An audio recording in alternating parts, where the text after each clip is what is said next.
Bem-vindos a mais um podcast da Rede Energia, a sua escola prática para o mercado. Eu sou Fabiola Sena, uma das hosts desse podcast e cofundadora da Rede Energia. Hoje nós vamos conversar sobre um tema super quente, o Open Energy, com o Caio Alves, que é Head de Regulação no escritório de advocacia Rolim Goulart Cardoso. Lembrando que se você tem interesse nesse tema, a Rede tem uma seleção de conteúdos exclusivos, onde você encontra masterclasses, podcasts e artigos sobre o assunto. E o link para acessar essa série de conteúdos, que é exclusiva dos nossos assinantes, está na descrição deste episódio. E antes de passar a palavra para o Caio se apresentar, eu vou passar algumas informações sobre a nossa escola.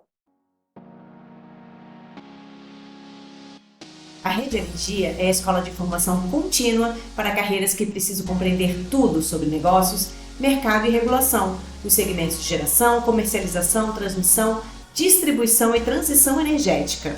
A Rede possui 3 produtos de capacitação: cursos in company, cursos avulsos com experts no mercado e a assinatura anual, nossa principal capacitação. Te convidamos a seguir a Rede Energia na sua plataforma de podcast favorita e também no Instagram, LinkedIn e Telegram para acompanhar todo o nosso conteúdo gratuito. Tudo isso você encontra no site da Rede, redenergia.net. E depois desse pequeno comercial, Caio, por favor, se apresente e na sequência a gente já começa o nosso bate-papo. Oi, Fabiola. Oi, Headcasters. Deve ser a minha terceira vez por aqui já, sempre falando de temas muito agitados do setor, né? Eu estou no setor elétrico há 16 anos, então praticamente desde minha vida universitária eu só fiz setor elétrico, não sei fazer outra coisa. E especialmente nesse tema de distribuição, eu diria que eu tenho pelo menos 6 anos de uma atuação mais próxima, assim, tanto porque fui procurador-geral de uma distribuidora, quanto porque na ANEEL, também na assessoria da diretoria, eu pude discutir bastante temas ligados à distribuição. Como o Open Energy é um tema que entre distribuição, comercialização, um pouco disruptivo até, né? Eu estou situado bem aí entre os temas para a gente conseguir aqui ter pelo menos um diálogo mínimo. Muito legal, Caio. Você sabe que eu estava vendo só esse ano, já é o segundo que a gente faz Redcast. Ano passado a gente fez um, fora os que você fez com a Natália. Então eu diria que você fez 4 ou 5 episódios aqui com a gente. Então você já é de casa e é bom porque flui, né? Bem, a gente não precisa nem explicar muito bem como que é a dinâmica aqui. Obrigada demais pela sua presença, Caio.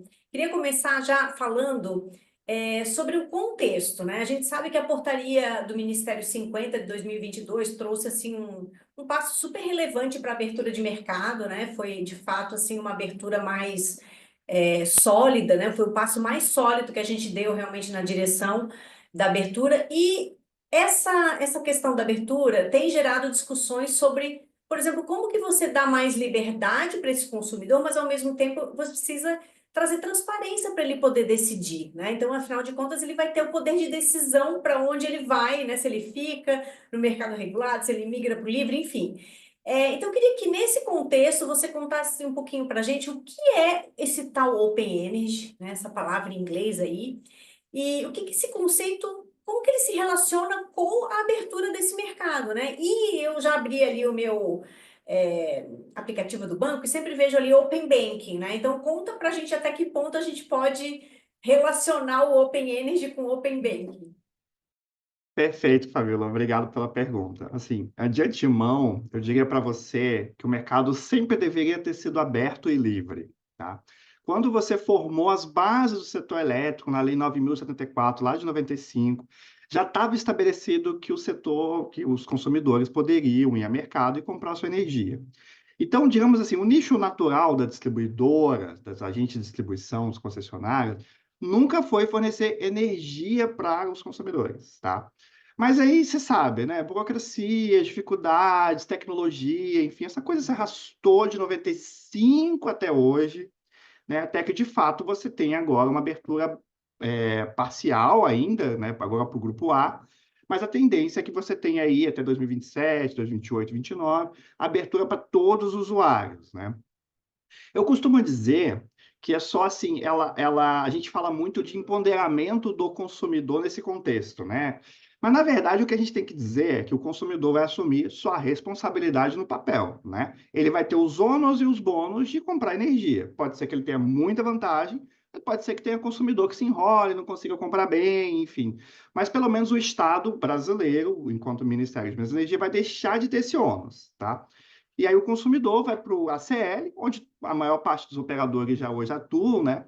E ele pode comprar energia, enfim, com seu consentimento, avaliar quais são as melhores possibilidades, enfim. E nesse sentido, o Open Energy ele vem que ser um instrumento a favor do consumidor. É como se o consumidor dissesse para o mercado: olha, eu estou aqui disponível, esses são os meus dados de consumo, esses são os meus dados de contato, e eu quero receber ofertas de energia. O mercado vai ter que disputar esse consumidor. Vai estar lá o dado aberto, uma vez você consentindo com que você esteja cadastrado na plataforma, qualquer comercializadora brasileira pode entrar em contato contigo, né, em qualquer conexão no Sistema Interligado Nacional, então de qualquer lugar, e te dizer: Fabiola, olha, eu tenho uma oferta melhor do que o seu comercializador atual, né, ou então migra comigo, porque eu te ofereço alguma condição especial, enfim. Então, nesse sentido, assim, ele até de fato lembra muito o Open Banking, né? Porque era algo muito parecido também. Você se colocava ali à disposição do mercado com suas informações. Hoje você fala até no Open Finance, né? Que é um conceito mais aberto, ou seja, que você mesmo no seu aplicativo bancário você pode ter dados de outros bancos, mas no contexto do Open Banking, de fato era muito parecido, né? Porque você se colocava à disposição do mercado para receber ofertas, enfim, e compartilhava um pouco da sua vida financeira. Nesse sentido, vai valer, acredito que muito a pena, como um instrumento que vai viabilizar, de fato, nesse momento, a abertura do mercado livre para esses consumidores, né, conectados a baixa tensão e média tensão. Como hoje a gente tem dois instrumentos no mercado financeiro, né, o Open Finance e o Open Banking, assim, eu diria que o setor elétrico, pelo Open Energy, ele está mais próximo do Open Banking, que foi um estágio, digamos assim, anterior do mercado financeiro, né? Porque hoje no Open Finance você consegue, pelo aplicativo do seu banco, acessar seus dados de todos os outros bancos que você tem, né? Mas no Open Banking é como se você tivesse se colocado à disposição do mercado financeiro para receber ofertas. Então, nesse sentido, é muito parecido, tá? E o desafio tecnológico vai ser igual. É claro que, de novo, em ambos contextos, seja no mercado financeiro, no mercado de energia, passa pelo consentimento do consumidor, dele querer estar à disposição, enfim. Mas uma vez fazendo isso, em tese, a vantagem para o consumidor, ele vai receber as ofertas. Caio, agora eu queria entender o seguinte. Ficou claro que o Open Energy é super importante quando a gente fala em abrir esse varejo, que, pelo que a gente está sabendo aí, logo deve acontecer essa abertura, né? Então, esse consumidor vai poder ter mais acesso a esses vendedores, vai aumentar a concorrência, mais poder de escolha para esse consumidor. Então, agora eu queria que você, se puder, né, elencar para a gente quais os benefícios e quais os desafios que a gente tem com a implementação desse Open Energy, se você puder dar uma visão tanto para o consumidor, como também para o setor elétrico como um todo, porque a gente sabe que isso tem rebatimentos nas distribuidoras, nas comercializadoras, enfim, em vários agentes. Então, se você puder dar um panorama para a gente, seria ótimo. Ah, ótimo. Assim, Fabi, a primeira coisa que eu acho que tem que ficar claro também para quem está escutando a gente, ou vendo, né, eventualmente, é que o que a ANEEL pretendeu com o Open Energy foi reduzir a simetria de mercado. Porque se você pensa assim hoje, é claro que todo mundo sabe que o mercado em algum momento vai abrir, né? Como eu te falei, desde 95 a gente sabia, mas em algum momento agora mais próximo isso vai acontecer. Em tese, a distribuidora, como ela tem uma base de consumidores que estão vinculadas a ela, ela teria um poder, certo?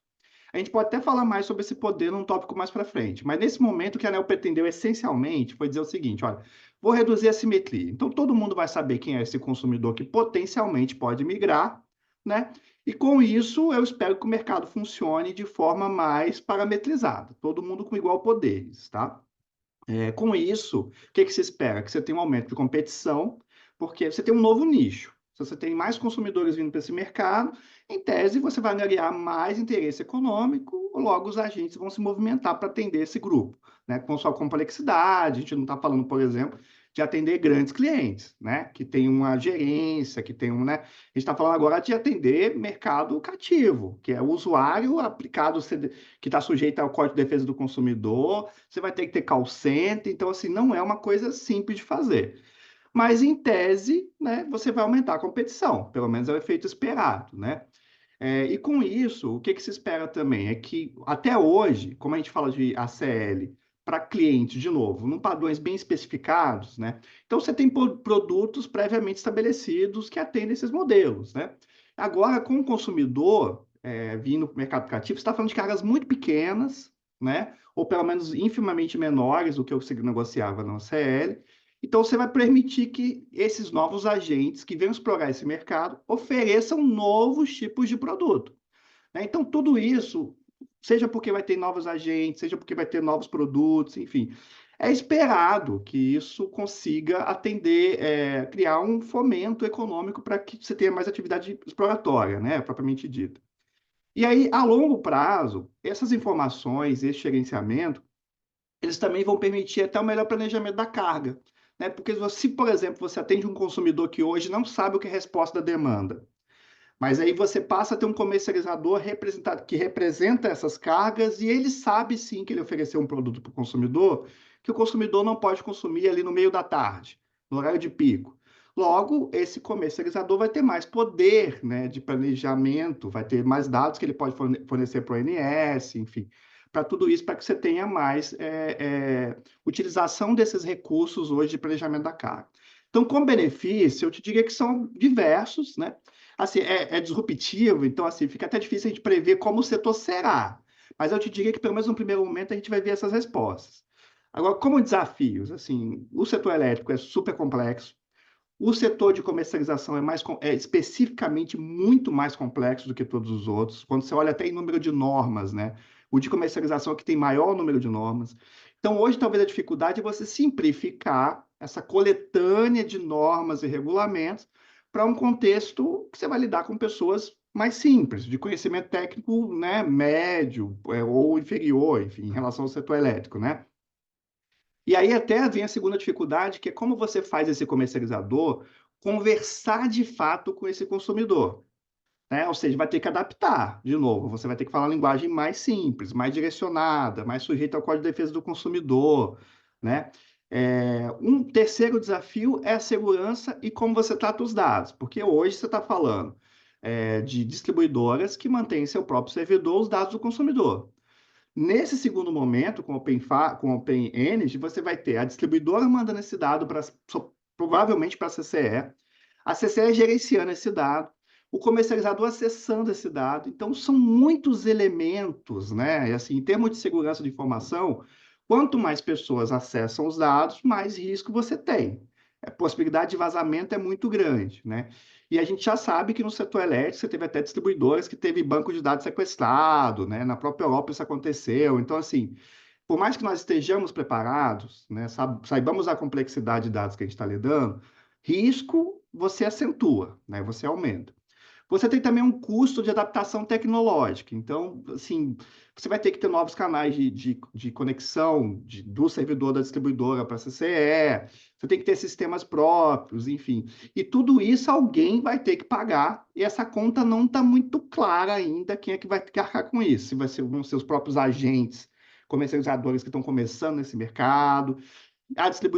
Algumas distribuidoras já contribuíram na consulta pública dizendo, da ANEEL, que a gente pode falar também, dizendo que vai ter alguns custos. Então, assim, essa discussão também não está muito clara.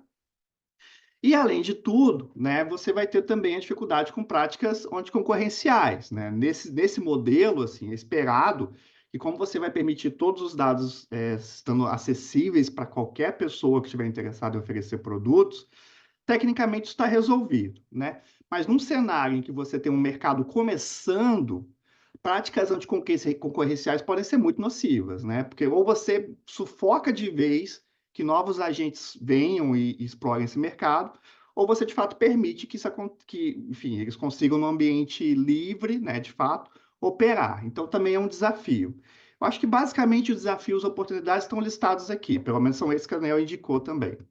Legal, Caio, essa sua resposta aí já veio várias coisas na minha cabeça e uma delas eu já estou me imaginando andando no shopping, que hoje tem loja da Vivo, Claro, TIM, Oi, e já imagino as lojas das empresas de energia, né? Do nada que você foi falando, eu já fui imaginando isso, não sei por quê, mas enfim, quem viver verá, né? A gente vai ver se isso vai acontecer mais lá na frente, a gente marca mais um podcast para a gente ver se essa cena se materializou. E aí, até a minha pergunta, essa terceira pergunta que eu queria fazer para você é justamente sobre isso, né? Como na prática esse Open Energy vai conseguir promover um ambiente mais competitivo no varejo? Vai ter isso, né? Vai propiciar que essas lojas aí aconteçam e tal. E aí também já se você puder falar sobre a consulta pública 7 de 2025, que você falou rapidamente, se você falar um pouquinho mais sobre como que estão endereçadas nessa consulta pública, essas questões das práticas anticoncorrenciais, a questão das empresas verticalizadas. Então, se você puder falar dessas duas coisas para a gente. Claro, eu falo sim, vai ser uma satisfação, Fabiola. A ANEEL, antes de fazer uma consulta pública, ela fez alguns estudos de mercado para avaliar algumas correlações entre mercados em que distribuidoras possuem comercializadoras e as migrações que estavam ocorrendo. De novo, ela está falando num mercado assim específico, né, que ainda não era sequer o grupo A, ou seja, mercado de médios consumidores, né, consumidores industriais, enfim. E ela notou que havia alguns indícios de que essas comercializadoras ligadas a distribuidoras gozavam de certa vantagem, tá? Então, havia maior migração para essas comercializadoras. E, além disso, a ANEEL notou que para o consumidor também haviam certas vantagens que poderiam soar nocivas ao mercado. Então, por exemplo, a comercializadora da distribuidora, se você optasse por migrar da distribuidora para a comercializadora dela, ela te dava uma certa isenção de custos, isenção de multas, enfim. E para a ANEEL não ficou claro o que disso era um efeito natural da negociação ou o que poderia representar um dano para o mercado, tá?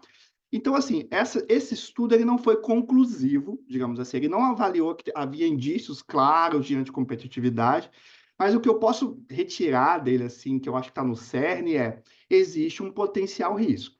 E se existe um potencial risco, a ANEEL tem que fazer alguma coisa para evitar, né, limitar, de certa forma, e fazer com que o mercado funcione de forma regular, tá? Então, nesse sentido, assim, a competição que vai se dar um pouco pelo Open Energy, né? Essencialmente pelo Open Energy, ela vai eliminar, digamos, esse risco de você ter ali o monopólio da informação, né? Enfim, uma vez que todos os consumidores podem ser acessados por todos os comercializadores, então isso está resolvido, né? Aí a ANEEL veio e lançou essa consulta pública. Nessa consulta pública, ela já foi um pouco, que é a consulta pública 007 de 2025. Eu até brinco que é 007 porque é de fato missão impossível, né? Assim, é bem complicado você conseguir organizar todos os interesses que estão ali envolvidos, todas as dificuldades tecnológicas, financeiras, enfim. Mas ela não propôs na consulta pública, pelo menos na abertura, né? Como ficou, o prazo de consulta pública já encerrou, né? Pode ser que venha outras fases, é um assunto complexo, até possível que venha. Mas na primeira fase, a ANEEL não sugeriu que as distribuidoras sejam excluídas, tá? Ela disse que o seguinte, ó, é possível conviver, né, desde que você consiga estabelecer o Open Energy, consiga fazer fiscalizações para acompanhar se as distribuidoras estão agindo corretamente. Mas o que a ANEEL exigiu é que a distribuidora não possa usar a mesma marca da comercializadora dela, tá? Dela, digamos assim, né? Comercializadora ligada ao mesmo grupo. E aí, isso, assim, me parece que é um pouco chovendo molhado, digamos assim, tá? Porque já era uma regra clara. Quando você fala, por exemplo, de aplicação de Código de Defesa do Consumidor, ela já exige que se faça isso. Então, por exemplo, estados que você tinha concessão, é, Copel, você está um exemplo claro, né? Tem distribuição e tinha Copel Telecom. Você tinha logos específicos, a própria cor do logo era específico. Por quê? Você tinha que passar para o consumidor a clareza de que são empresas diferentes. Podem estar conectadas, mas você não tem obrigação de vínculo de uma com a outra, enfim. Mas eu acho que foi importante a ANEEL frisar isso, tá? Você discute hoje no mercado. Essa ANEEL teria poder para fazer isso, porque do ponto de vista concorrencial, para você determinar que não pode usar a mesma marca, digamos assim, ela é uma última pena. É quando você tentou resolver de tudo quanto é jeito, quando ficou demonstrado, nesse caso, digamos que o exemplo fosse, a distribuidora está abusando mesmo do seu poder e está usando a comercializadora, favorecendo o próprio grupo econômico, e ficou demonstrado isso, a ANEEL teria que primeiro, sei lá, comunicar, não faça mais isso, depois autuar, até que ela chegasse no fim de vedar separar distritamente as marcas, sabe? Mas eu acredito que é uma proposta, né? Eu estou colocando na mesa, teve muita contribuição a respeito disso. Algumas distribuidoras se posicionaram dizendo exatamente isso. Poxa, eu já demorei tanto tempo para constituir uma marca junto ao mercado. Isso é importante para o consumidor, porque ele vai olhar para essa marca. Eu vou distinguir, não vou dizer para ele que ele está com a mesma distribuidora enquanto ele vai estar com a comercializadora. Mas para o consumidor pode ser importante ter essa confiança, principalmente no momento em que eu estou falando de uma coisa muito nova, que pode soar para o consumidor até esquisito. Como assim eu vou chegar para ele e vou dizer, você vai pagar 30% menos, do nada? Pode soar um pouco, não sei, é vantagem demais, sabe? E de outra forma, tem algumas distribuidoras no Brasil que sequer o uso da marca vai favorecer, né? A gente sabe, por exemplo, que tem algumas distribuidoras em concessões específicas que se ela chegar com a marca dela, o consumidor vai olhar e falar, "Ixi, essa aí não tem condição, não confio zero." Então, assim, tem muita particularidade que eu acho que, assim, um pouco no atropelo, né? Assim, é claro que a gente sabe que a ANEEL tem dificuldade econômica, não está com servidores, né? E os prazos, às vezes, de novo, essa discussão desde 95, chega em 25, o pessoal fala, pô, já tem 30 anos que a gente está falando de abertura do mercado, então vamos dar um gás nisso? A gente sabe que tudo isso é uma dificuldade, tá? Mas eu diria que alguns estudos ainda deveriam ser feitos antes da gente tomar decisões assim, que podem impactar o setor pelos próximos 30, 60, 90 anos, né? As decisões que a gente vai tomar hoje precisam ser muito bem endereçadas. E me parece que nessa questão, então, se a distribuidora pode atuar ou não nesse mercado, assim, eu diria que está carecendo um pouquinho ainda de estudos, tá? E o que é interessante? Porque se você tira a distribuidora a sua comercializadora de um mercado específico, na prática você está limitando a concorrência, né? Porque você está tirando um agente que pode ter poderio até econômico de fornecer ofertas melhores para o consumidor, né? E do outro lado, o risco é a distribuidora pode sufocar o mercado. Então, assim, não é uma decisão fácil, tá? Mas eu diria que justamente por não ser fácil é que faltam estudos. Aí, assim, a consulta pública endereçou algumas coisas muito importantes, mas eu diria que assim, uma segunda fase, talvez uma terceira, algumas coisas mais específicas a gente deveria ter ainda, tá? Vai dar muito pano para manga, Caio. Agora eu queria resgatar algo que você falou lá no início, né? Você falou de uma coisa, eu já fiquei preocupada. Os meus dados vão ser já estou pensando que cara, todo dia eu bloqueio uns 10 números de telefone me ligando. Eu estou pensando assim, meu Deus, será que vão me mandar o WhatsApp, vão me ligar me oferecendo? Já não vou querer botar os meus dados no Open Energy. Me deixa que eu mesma faça a minha conta, né? Para ver qual se eu devo migrar e com quem. Então, assim, eu queria que você explorasse um pouco mais duas coisas. Primeiro, essa questão da privacidade do dado, para você não ser importunado, e segundo, a segurança, que você falou, quanto mais agentes acessam esse dado, mais você tem vulnerabilidades. Então, se você puder comentar um pouco o que está sendo adotado de medida para garantir aí a proteção, a privacidade, a segurança desses dados aí. Primeiro, eu te diria que é assim, eu tenho o mesmo medo que você, tá? Assim, eu diria, eu tenho certeza que o dia que eu colocar meu telefone lá na plataforma, eu receber 500 ligações por dia, né? Muito embora eu não saiba como eles vão me acessar, porque hoje eu praticamente não recebo ligação mais de ninguém. Bloqueio telefone que eu não conheço, eu não atendo, né? Acho que a vida, a realidade do brasileiro está sendo muito isso, né? Mas, de fato, assim, dentro do contexto da Lei Geral de Proteção de Dados, eu diria que, assim, a gente pode não ter segurança técnica ainda para dizer para o consumidor que, assim, seus dados, em condição alguma, eles serão atingidos, acessados indevidamente. Enfim, a gente não pode dizer tecnicamente que isso é correto. Mas, pelo menos os standards, né, assim, as normas, enfim, induzem a gente a acreditar que há regulamento para isso, tá? Então, quando você olha a Lei Geral de Proteção de Dados, ela vai ser aplicada nesse contexto, o que significa dizer que você vai ter a liberdade de você dizer que quer que seus dados fiquem no site, no OpenEnergy, quanto tempo você quer, que tipo de agente você vai querer que acesse, por quanto tempo, enfim, se depois daquele tempo você quer que os dados sejam excluídos. E aí tem várias discussões, se é 1 ano, se são 15 anos que você quer que os seus dados fiquem lá.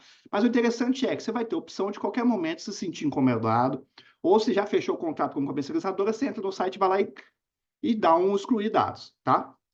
Agora, em relação a acessar os dados, pelo menos os acessos formais, tá? Os que forem feitos acessando via site, tudo certinho, cadastrado, e vai ter todo um rigor para isso, tá? Vai ter que cadastrar, vai ter que ter um certo faturamento XY para conseguir ser uma empresa habilitada a acessar os dados, para você ter um certo, né, um porte para aquilo.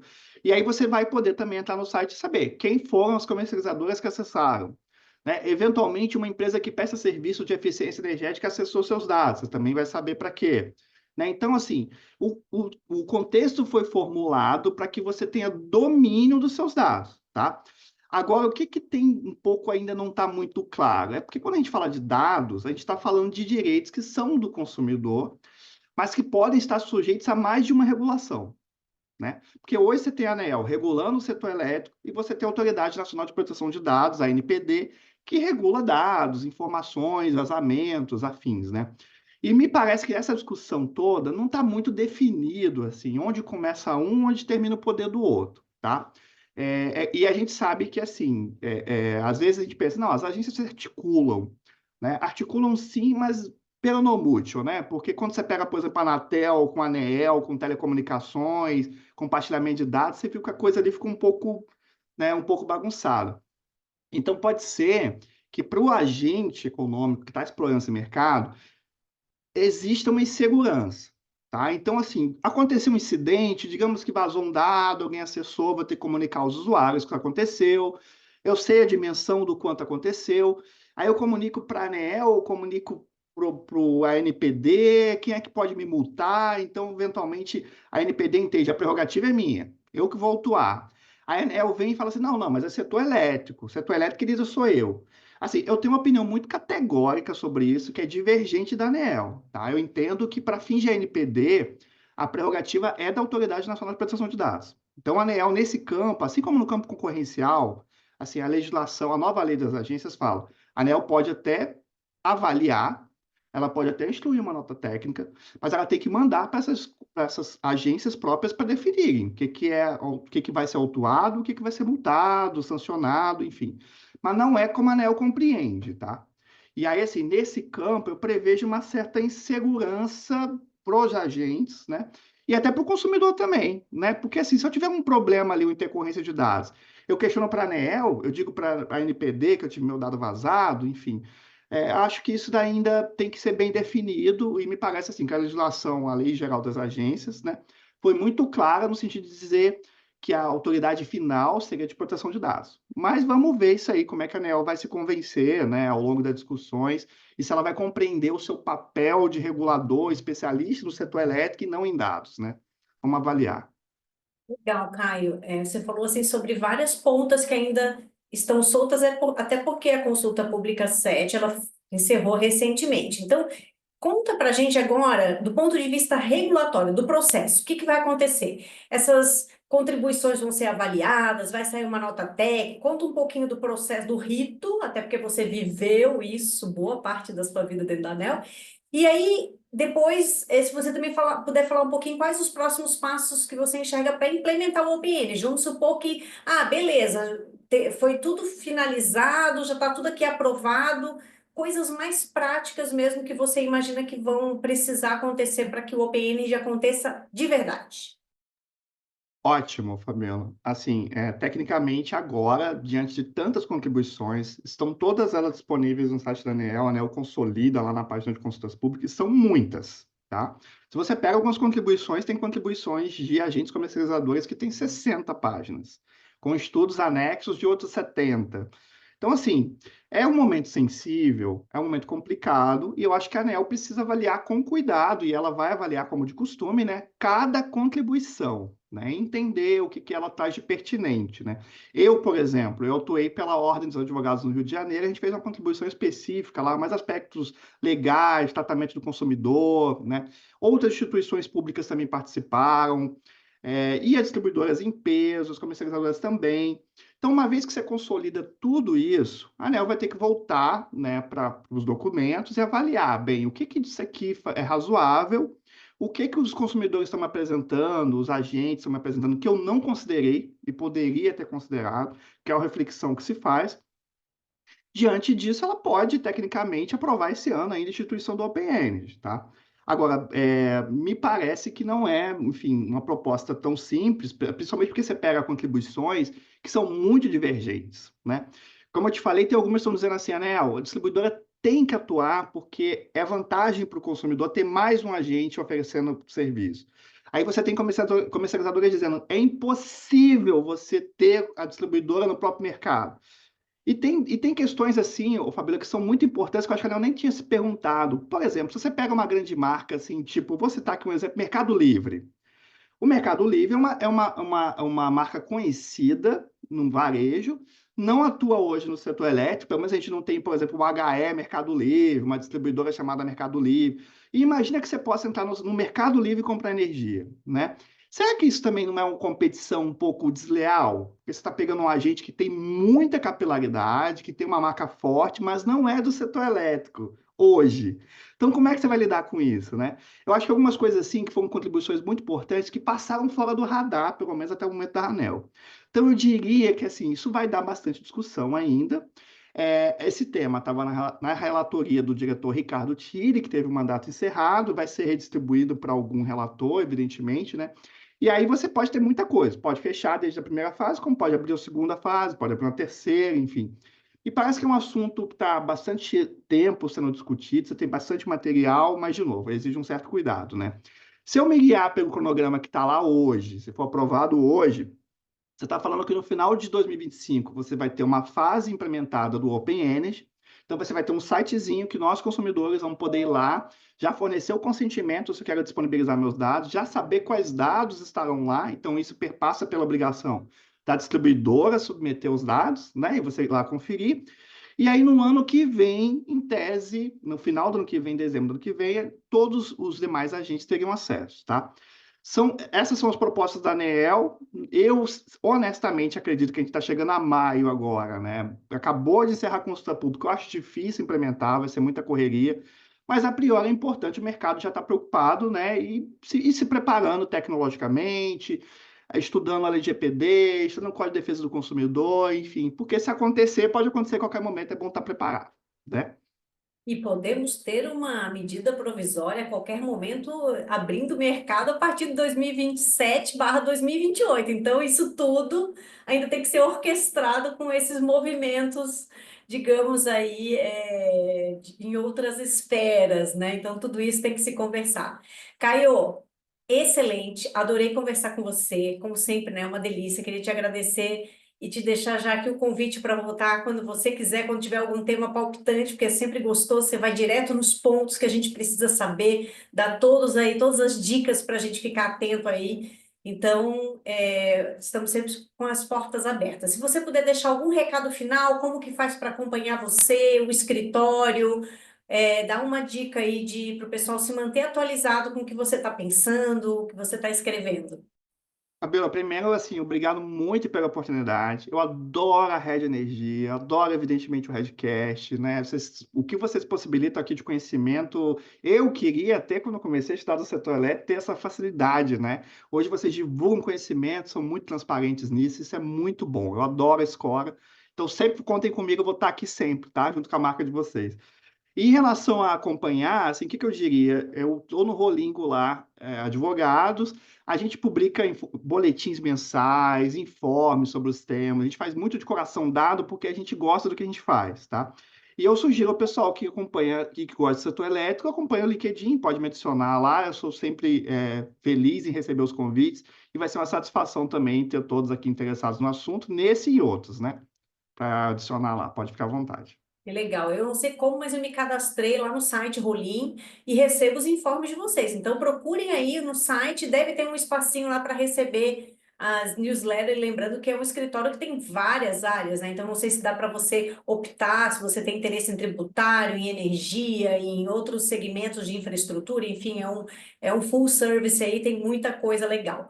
Obrigada demais, Caio. E antes de me despedir, eu vou deixar aquele recadinho para você que está nos ouvindo e nos vendo. Gostou desse episódio? Ouça os outros. São mais de 100 episódios que a gente já gravou aí, acho que cento e tanto, 115. E para deixar as sócias da Red Energia felizes, deixa aqui os seus 5 estrelas, seu joinha, para que a gente entenda que você gostou e que a gente produza mais conteúdo totalmente gratuito aqui para você. Até a próxima! Este foi mais um episódio do Redcast, que também está disponível no YouTube e na plataforma da Red Energia. Acompanhe o Redcast na sua plataforma favorita e receba uma notificação sempre que adicionarmos um novo episódio. Se você gostou desse episódio, não esqueça de compartilhar e deixar um comentário ou avaliação. Até a próxima!